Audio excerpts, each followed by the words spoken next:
আসসালামু আলাইকুম। আসলে আমার সামনে খুব বেশি মানুষ থাকলে কথা বলতে একটু ভয় লাগে।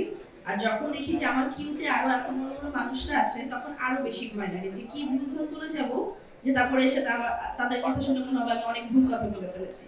কিন্তু যাই হোক প্রথমত আমি রিমার্ক ফ্যামিলিতে জয়েন করতে পেরে অনেক বেশি খুশি এবং সত্যি বলতে গেলে অনেকদিন ধরেই রিমার্ক ফ্যামিলিতে আছি এবং এটার জন্য আমার মনে হয় যে এই বন্ধু একটা থ্যাঙ্কস পায় আমার থেকে সবার আগে। এবং এটার পাশাপাশি আজকে এতগুলো বড় বড় মানুষের সাথে একই পাশে বসে একই মঞ্চে বসে কথা বলা এখানে এটাও আমার জন্য অনেক বড় পাওয়া।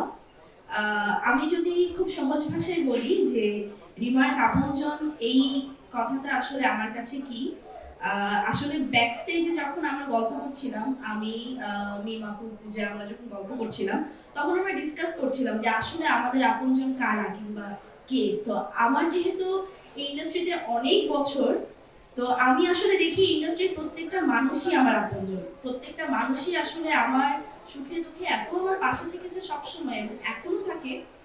আর সবচেয়ে বড় কথা আমার মনে হয় খারাপ সময় যারা খুব বেশি পাশে থাকে তারা আসলে আমাদের আসল আপনজন এবং এই ইন্ডাস্ট্রির প্রত্যেকটা মানুষ আমাকে খারাপ সময় অনেক বেশি সাপোর্ট দিয়েছে।